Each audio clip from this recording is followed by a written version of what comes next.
প্রিয় দেশবাসী, সবাইকে বাংলা নববর্ষ 1432-এর শুভেচ্ছা জানাচ্ছি। শুভ নববর্ষ। পহেলা বৈশাখ আমাদের প্রাণের উৎসব, বাঙালির সার্বজনীন উৎসব। পুরো পৃথিবীতে যেখানে যেখানে বাঙালিরা আছেন, আজ আমাদের সবার আনন্দের দিন, বর্ষবরণের দিন। বাংলা সাল গণনা শুরু হয়েছিল কৃষিকাজের সুবিধার জন্য, ফসলি সন হিসেবে। এখনও এদেশের কৃষকরা বাংলা তারিখের হিসেবেই বীজ বোনেন, ফসল তোলেন। বাংলা নববর্ষের এক অবিচ্ছেদ্য অংশ হালখাতা। এখনকার আধুনিক সময়েও এখনও এই হালখাতার ঐতিহ্যকে ধরে রেখেছেন বাংলাদেশের হাটে বাজারে, শহরে বন্দরে। নববর্ষের বৈশাখী মেলায় বাংলাদেশের জেলায় জেলায় উদ্যোক্তারা সারা দেশে ঐতিহ্যবাহী শীতল পাটি, মাটির হাঁড়ি পাতিল, খেলনা, হাত পাখা ইত্যাদি তৈরি করে নিজেদের সৃজনশীলতাকে তুলে ধরেন এই দিনকে উপলক্ষ করে। বাংলাদেশের সংস্কৃতি ও ঐতিহ্য রক্ষায় এবং একে এগিয়ে নিয়ে যেতে আমাদের সবাইকে সক্রিয় ভূমিকা রাখার জন্য অনুরোধ জানাচ্ছি। আমাদের এইসব ঐতিহ্য যেন আমাদের নিজেদের মধ্যে সীমাবদ্ধ না থাকে, আমাদের সংস্কৃতি যেন আমরা ছড়িয়ে দিতে পারি বিশ্বের দরবারে। বছরের এই দিনটিতেই আমরা সুযোগ পাই আমাদের সুদীর্ঘ ঐতিহ্যকে নতুনভাবে নতুন প্রজন্মের কাছে উৎসবমুখর পরিবেশে তুলে ধরতে এবং পৃথিবীর সামনেই তুলে ধরতে। পাহাড় ও সমতলের বিভিন্ন জাতিগোষ্ঠীও চৈত্র সংক্রান্তি ও নববর্ষে এবার বড় পরিসরে উৎসব উদযাপন করছে। পহেলা বৈশাখ সম্প্রীতির দিন, মহামিলনের দিন, আজ সবাইকে আপন করে নেওয়ার দিন। এবারের নববর্ষ নতুন বাংলাদেশের প্রথম নববর্ষ। আসুন আমরা বিগত বছরগুলোর গ্লানি, দুঃখ, বেদনা, অসুন্দর ও অশুভকে ভুলে গিয়ে নতুন প্রত্যয়ে, নতুন উদ্যমে সামনের দিকে এগিয়ে চলুন নতুন বাংলাদেশ গড়ে তুলি। 24-এর গণ অভ্যুত্থান আমাদের সামনে বৈষম্যহীন বাংলাদেশ গড়ে তোলার সুযোগ এনে দিয়েছে। এই সুযোগ যেন আমরা না হারাই। বৈষম্যহীন বাংলাদেশ গড়াই হোক এবছর নববর্ষের আমাদের অঙ্গীকার। আমি নববর্ষের সকল আয়োজন ও উদ্যোগের সাফল্য কামনা করছি। নববর্ষ 1432 আমাদের সবার জন্য শুভদিনের সূচনা করুক। নববর্ষ আমাদের সকলের জন্য নতুন ও গভীর আনন্দের উন্মোচন করুক, এই কামনা করছি। সবাইকে আবারও আমার নববর্ষের শুভেচ্ছা ও সালাম জানাচ্ছি। আসসালামু আলাইকুম।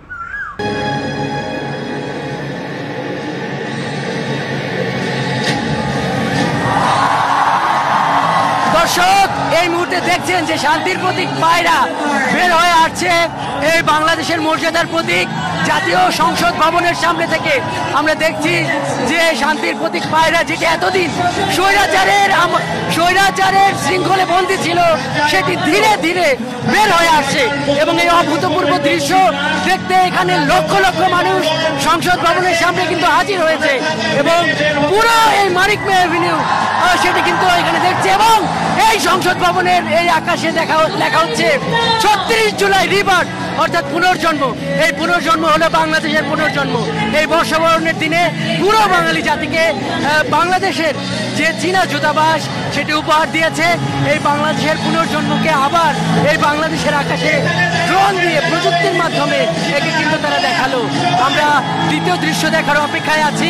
পুরো 14 মিনিট জুড়ে চলবে আয়োজন এবং একটি দুটি না 2600 ড্রোন এখন জাতীয় সংসদ ভবনের সামনে, এই পবিত্র জাতীয় সংসদ ভবনের আকাশে কিন্তু তারা এই আলোর ঝলকানির মাধ্যমে এই 36 জুলাই বাংলার ঐতিহ্য, বাংলাদেশ এবং চীনের যে ঐতিহ্যবাহী সম্পর্ক এবং বাংলাদেশের এই স্বাধীনতাকামী প্যালেস্টাইনের প্রতি যে ঐতিহ্যবাহী সংহতি সেটা কিন্তু তুলে ধরা হচ্ছে। আমরা দ্বিতীয় দৃশ্য দেখার অপেক্ষা আছি। ঠিক এই মুহূর্তে আমরা দেখছি জাতীয় সংসদ ভবনের সামনে যে দৃশ্য বাংলার প্রতিটি মানুষকে নাড়া দিয়েছিল, জুলাই শহীদদের ইমাম আবু সাঈদের ছবি এবং পেছনে কিন্তু বেজে উঠছে সেই জুলাই বিপ্লবের গানগুলো। আবু সাঈদ আবু সাইদ আবার মিলিয়ে যাচ্ছে আকাশে। এইখানকার উপস্থিত মানুষের আবেগ আপ্লুত। জানেন যে বাংলাদেশ গেল 15 থেকে 16টি বছরের যে স্বৈরাচারী আমল, যেই স্বৈরাচারী আমলকে একদম ধুলোয় মিশিয়ে দেওয়ার ক্ষেত্রে যে ইমামের ভূমিকা পালন করেছে, যিনি নেতার ভূমিকা পালন করেছে, যেই আবু সাইদকে দেখে দেশের প্রতিটি শিক্ষার্থী আর কেউ ঘরে থাকতে পারেনি। সেই শিক্ষা এবার আমরা দেখছি সেই মুগ্ধকে, এবং তার পাশে লেখা আছে যে পানি লাগবে পানি। সেই মুগ্ধকে আবার আরো একবার দেখছে এই বাংলার মানুষ, দেখছে বর্ষবরণের দিনে।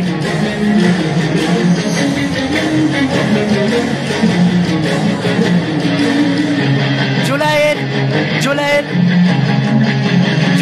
যে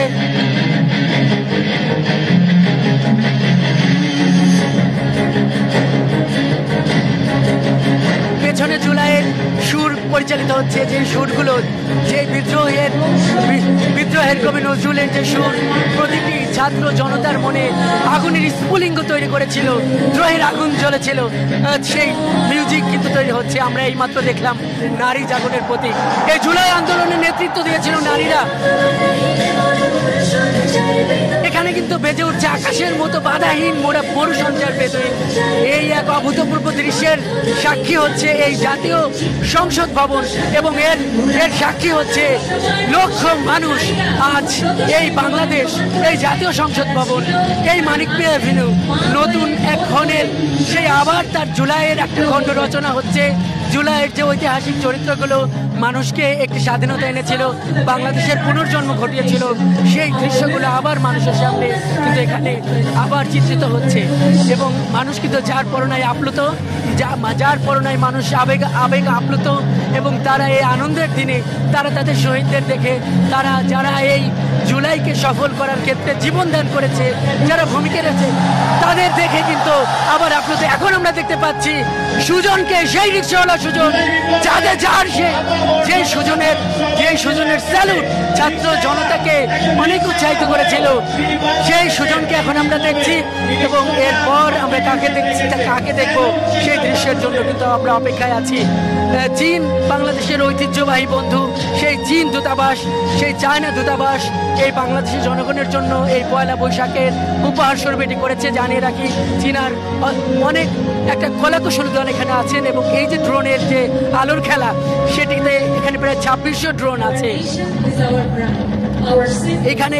এইখানে কিন্তু বাংলাদেশকে তুলে ধরা হচ্ছে, বাংলাদেশের ঐতিহ্য সেই শাপলা ফুলকে তুলে ধরা হয়েছে, পদ্মকে তুলে ধরা হয়েছে, এবং উড়ন্ত দোয়েলকে কিন্তু এখানে ফুটিয়ে তোলা হয়েছে। যেই মানুষের মর্যাদার প্রতি 1971-এর যে মহান মুক্তিযুদ্ধে, যে স্বাধিকারের জন্য যেই মানুষ এই বাংলাদেশকে মুক্ত করেছিল পাকিস্তানি হানাদারদের হাত থেকে, এবং একটি স্বাধীন দেশে তার ঠিক 50 বছর পর যখন একটি স্বৈরাচার এই স্বাধীন দেশের স্বাধীন মানুষের ওপর এই রাষ্ট্রীয় বুলেট ব্যবহার করে আবার একটি স্বৈরাচারী শাসন এখানে কায়েম করেছিল, সেই স্বৈরাচারী কায়েমের জন্য আবার কিন্তু 24-এর গণঅভ্যুত্থান, 71-এর উত্তরাধিকাররা কিন্তু এখানে ঘটিয়েছে। এবং সেই যাবতীয় ইতিহাস আজ এই পয়লা বৈশাখের দিনে, বর্ষবরণের দিনে কিন্তু আজকে এখানে উপস্থাপন করা হচ্ছে। এই 1971 বেসে উঠেছে এই মহান জাতীয় সংসদের সামনে, এবং এখানে কিন্তু স্পষ্টভাবে আছে 1971-এর উত্তরাধিকার 2024, 1971-এর সংগ্রামের ধারাবাহিকতা 2024, এবং 1971 এবং 2024 যে একই ধারাবাহিকতা। এই 1971 শিখিয়েছে যে স্বৈরাচার বাংলাদেশের মাটিতে কখনো থাকবে না, স্বৈরাচার বিদায় নিয়েছে, এবং ভবিষ্যতেও আর কেউ স্বৈরাচার হতে পারবে না। এই যাবতীয় দৃশ্য এখানে লাখ লাখ মানুষ দেখছে, উন্মুখ হয়ে দেখছে। আবার আমরা দেখছি সেই আবু সাইদকে, যে আবু সাইদ এই জুলাই আন্দোলনের প্রতীক, সেই আবু সাইদ 2024-এর এই গণঅভ্যুত্থানের সামনে দাঁড়িয়ে এখানে জাতীয় পতাকা হাতে দাঁড়িয়ে গেছে। দর্শক, আমরা যুক্ত হয়েছি মানিক মিয়া এভিনিউতে টেলিভিশনের পর্দায়। আপনারা যে আলোর খেলা দেখছেন, এটি মূলত এই পয়লা বৈশাখের আয়োজন, সংস্কৃতি মন্ত্রণালয়ের আয়োজন, সরকারের আয়োজন। আজকের এই বর্ষবরণ এখানে মানিক মিয়া এভিনিউতে আয়োজন শুরু হয়েছে দুপুর থেকেই। গান হয়েছে, সুর হয়েছে, এবং নানান এই কনসার্টের মধ্যে এই জুলাইয়ের এই উপহার, আর এই যে চিত্র আঁকা, এটি সরকারের বিশেষ আয়োজনের মধ্যে ছিল, এটি আগে থেকেই একটি ঘোষণা ছিল। সেই ঘোষণার কিন্তু বাস্তবায়ন এখন আমরা দেখছি, এবং আমরা দেখছি যে এই জাতীয় সংসদ ভবনের সামনে এই বাংলাদেশের মর্যাদার প্রতীক। এবার আমরা দেখছি নিপীড়িত ফিলিস্তিনের প্রতি বাংলাদেশের সমর্থনের চিত্র। দেখছি যে বাংলাদেশের অভ্যুদয়ের পর থেকে এই স্বাধীনতা যে প্যালেস্টাইনের যে ন্যায্য সংগ্রাম, যেই মুক্তির জন্য সংগ্রাম, সেই সংগ্রামের সঙ্গে বাংলাদেশ যে আছে সেই চিত্রটি কিন্তু এখানে ফুটিয়ে তোলা হলো। আল আকসার যে সংগ্রাম, এই জুলাইয়ে রক্তের রং নামিয়ে যে ঢাকায়, সেই চিত্রটি কিন্তু আবার দেখানো হলো, এবং আল আকসার সংগ্রামকে যে ঢাকা হৃদয় দিয়ে ধারণ করে সেই চিত্রটি কিন্তু এখানে ফুটিয়ে তোলা হলো।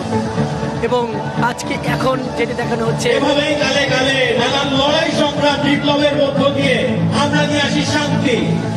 এবং আমরা দেখছি সেই জুলাইয়ের ইমাম শান্তির দূত আবু সাইদকে আবার আমরা দেখছি, এবং এর মাধ্যমে কিন্তু সম্ভবত এই ড্রোন শুটিং শেষ হতে চলেছে। বাংলাদেশের মানুষ আবার আপ্লুত, কারণ এই বাংলাদেশের মানুষই জীবন দিয়ে স্বৈরাচার ঘটিয়েছে, যারা এই পবিত্র সংসদকে 1.5 দশক ধরে কুক্ষিগত করে রেখেছিল, নামমাত্র নির্বাচনের মাধ্যমে কুক্ষিগত করে রেখেছিল, নাগরিক অধিকারকে ভুলুণ্ঠিত করে এই দেশের মানুষকে অধিকারকে ভুলুণ্ঠিত করেছিল। এভাবে এই জুলাই যে ঘটেছে, সেই জুলাইয়ের সেই স্মৃতি আজকে পয়লা বৈশাখের এই আনন্দের দিনে এই মহান জাতীয় সংসদের সামনে এই যে আঁকা হলো, এতে মানুষ আজ উচ্ছ্বসিত। মানুষ আবার দেখলো, মানুষ আবার সেই জুলাই ফেরত গেল, সেই রক্তমাখা জুলাই, সংগ্রাম মাখা জুলাই, 2000-এর মতো শহীদদের কাছাকাছি চলে গেল, আবার সেই সংগ্রামের দিনগুলোকে চলে গেল। এবং এটি যে বাংলাদেশে অবস্থিত চীনা দূতাবাস উপহার দিয়েছে, সেই লেখাটি কিন্তু এখানে আছে। এখানে লেখা আছে long live China, Bangladesh friendship. এবং এই বাংলাদেশের পাশে যে এই অকৃত্রিম বন্ধু চীন আছে, এই দৃশ্যটা কিন্তু আবারও এখানে ফুটিয়ে তোলা হলো। এবং এই আনন্দের মধ্যে এই জুলাইয়ের যে আবেগ, সেটি আবার মানুষের মনে জাগ্রত হলো, এবং এর মাধ্যমে কিন্তু এই ড্রোন শুটিং হয়তো শেষ হতে শুরু করেছে। আমরা এটি দেখলাম যে এখানে লাখ লাখ মানুষ এই মানিক মিয়া এভিনিউতে দাঁড়িয়ে গেছে এই ড্রোন শুটিং দেখার জন্য, এবং তারা নির্লিপ্ত চোখে তারা এই অপলক দৃষ্টিতে তারা কিন্তু এই পবিত্র সংসদ ভবনের সামনে নতুন বাংলাদেশের পুনর্জন্মের, জুলাইয়ের সংগ্রামের, 1971-এর গণমানুষের সংগ্রামের, 1971-এর পর 2024-এর এই ছাত্র জনতার সংগ্রামকে আবার কিন্তু চালিয়ে নিল, এবং এর মাধ্যমে এই ড্রোন শুটিং শেষ হতে শুরু করেছে। এবং এর যেটি এখানে দেখা যাচ্ছে যে শুভ নববর্ষ লেখা হচ্ছে, এবং এভাবেই এখান থেকে এই শিক্ষাটাই এখানকার মানুষেরা নিচ্ছে যে জুলাইকে তারা ভুলবে না, যেভাবে 71-কে এদেশের মানুষ হৃদয় দিয়ে ধারণ করে, এবং 71-এর শহীদদের যেভাবে এদেশের মানুষ কোনো সময়ের জন্য, কোনো উপলক্ষে, কোনো আয়োজনে যেভাবে মানুষ ভুলে যায় না, সেভাবে এই বাংলাদেশের পুনর্জন্ম, 1971-এর পুনর্জন্ম 2024, সেইখানে আবার এভাবেই এই 71-এর শহীদদেরকে, এই 24-এর শহীদদেরকে স্মরণ রাখবে। এবং আমরা দেখছি যে 2600 ড্রোন, সেটা কিন্তু আবার ধীরে ধীরে হয়তো এখন নেমে পড়বে, এবং মুক্তির গান গাইছে, মুক্তির গান বাজছে এই মঞ্চ থেকে, এবং সেইভাবে এই জুলাইয়ের সাক্ষী হলো এই আমাদের এখানকার লাখো মানুষ।